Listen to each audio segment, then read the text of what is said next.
Hi, Armoured Panther, and I have another video for you in the German line. This is the Tier 9 E50 medium tank. Follows on from the Panther II, or the Indian Panzer. Now, this tank never existed, unfortunately, so all we have are the blueprints. Actually, the Panther II, before it was dropped, so we only have one prototype of that, which survives in the Patent Museum, which we discussed on that video. And it was dropped in favour of the development of the E50, which is this, and the E75, both based on the same chassis. And we have a look here at the blueprints. And of course, the E50 was to be 50 tons, and thus a medium tank, and the E75 was to be 75 tons, hence its designation E75, and a heavy tank. So that's why the chassis look so similar. Rather, the hull looks so similar. It's based on the same chassis. Of course, we can't see the tank anywhere. It didn't exist, only on blueprints. The war ended before the Germans did any production or prototype development. However, we can buy models such as this one and look at it in all its glory. And of course, one of the great things about Blitz is it brings such tanks which were only around blueprints to life. And we can, as game enthusiasts, as tankers or historians, have a look at what they might have looked like, or perhaps what they might have handled like. And in the game, this is an excellent medium tank.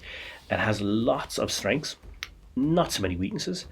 And if we were to nitpick, perhaps the reload time on the gun is a little bit of a weakness. But because the gun is so good, the DPM, the actual DPM, is excellent.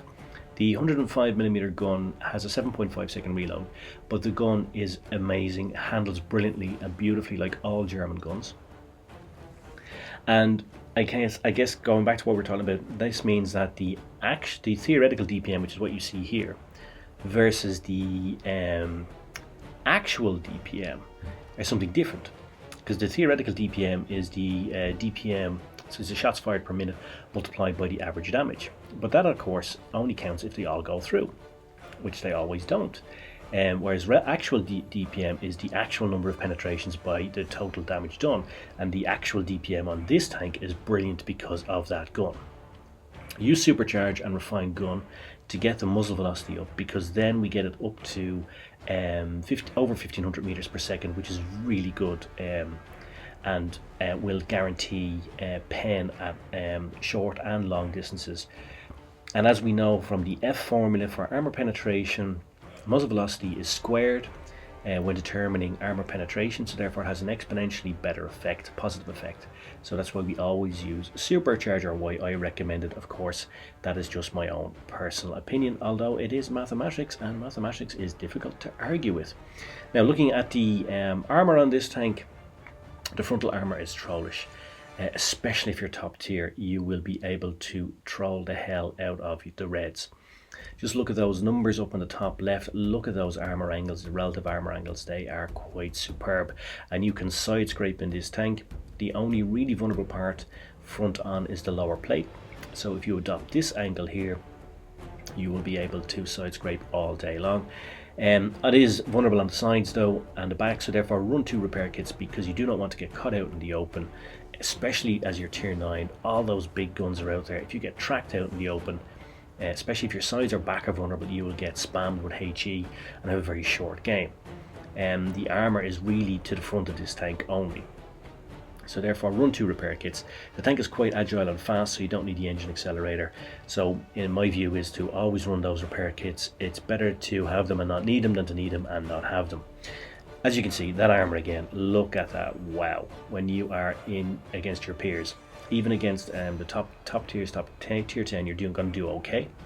And as we saw, if you are the top tier, if you're up against tier 8s, you can troll them with that frontal armor. You'll bounce shots all day long. Now, in terms of tactics, it's a very typical German medium tank, very typical medium tank, and therefore can be played as a medium tank, as we would expect a medium tank to be played. If you remember the medium tank guide we have, this basically plays into those classic medium tank tactics. And if you haven't looked at the guide, please do so, or if you have looked at it, maybe you will look at it again and get a reminder. So you are basically the CPU, the central processing unit of the team. You should assess you should try to spot and scout at the start, of course, and then you should assess the game as it goes along and use your speed to move around the map and to manipulate the game in favour of your team. And you're going to see an example of that coming up at the start of this game, which is Dead Rail. And we are going to initially go towards B. I'm going to go to B. I've had a look at the setup, and I believe going to B is the best option. So I'm going to try to spot, scout, and perhaps cap. Now, as I'm moving along, what do I see? Well, I see that their T62A, so let's take a timeout, is now going towards B. So therefore, I know that C is now open. So I reassess. Because I'm a medium tank, I am the CPU of my team. So I am going to cap C, because it's a supremacy game, and my job as a medium tank is to cap. Get a nice bounce there. Can't say that was skill. I think that was more about luck and RNG. But we take what we can get in this game, right? Now I'm capping C.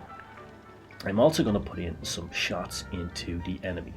So therefore I am doing 2 of the jobs of a medium tank. I am capping. Let's just have a look at the gun there, as you can see how good it is. So 2 of the jobs of medium tank, I am capping, and I am putting damage into the enemy. I am side onto them, and in a minute I'm going to flank as well. So that is really good, solid medium tank play. Make a plan at the start.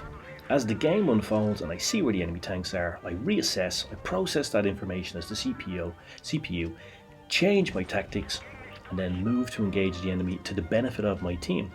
And am I doing the job as a good team player? Yes, I am, because I have capped, and it's a supremacy game, so we have 2 bases capped now. And now, as you can see, I am sniping, using that gun to great effect, just putting in damage onto the Reds.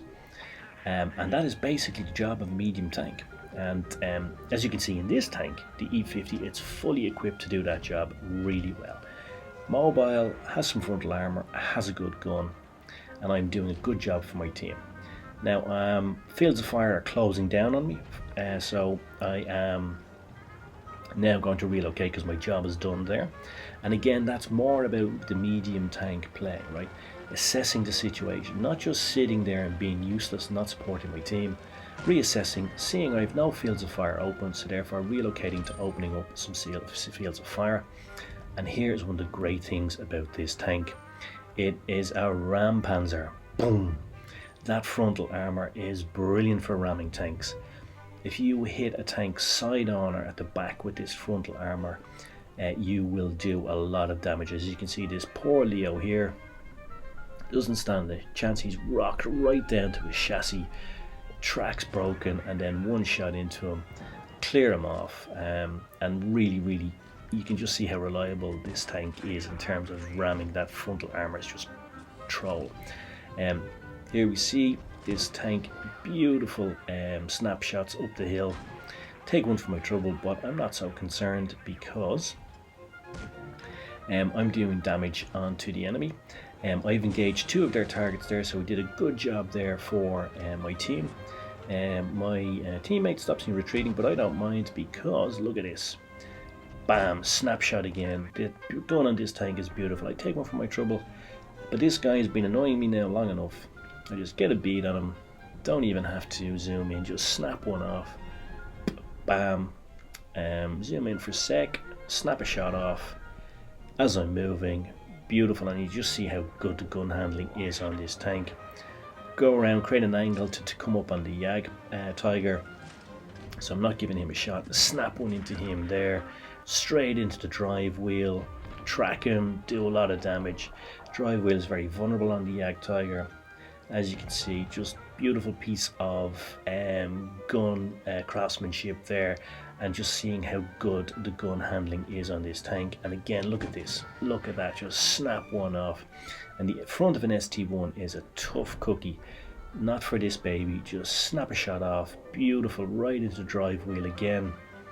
Just beautiful gun handling. I mean, both of the German tier 9 medium tanks, this and the Leopard PTA, are really beautiful when it comes to their gun handling. Really spectacular guns, both 105mm, and they just really deliver time and time again. See here again, small target coming around, never in doubt, just reliable gun handling every time. And this is what I mean about actual DPM versus theoretical DPM. If you're many shots that I've taken in this game, if I was in a Russian tank, for example, like the T-54, simply wouldn't have gone through, and therefore your actual DPM would be much lower, right? And that's what I mean. The actual DPM of this tank, as with the Leopard PTA, is fantastic. So there you go, Mastery Badge delivered, just over 3k damage. I did far more damage in this tank, by the way. I didn't get a Mastery Badge, but Mastery Badges, as we've always said, are about base XP, not about damage or tanks destroyed. And you can see here almost 1.4k of base XP, and that's what delivers the Mastery Badge. It's for spotting up, it's for damaging 5 to 7 enemy tanks, it's for capping as well. And it's also as well for supporting my team and being a Confederate, contributing to the damage of the kills that they got. So there you go, Mastery Badge delivered, and I got the Kamikaze Badge too for my Ram on the Leopard 1, and that's what you can do with this tank, because that frontal armor really is, it's like an extra shell, a shell that never runs out.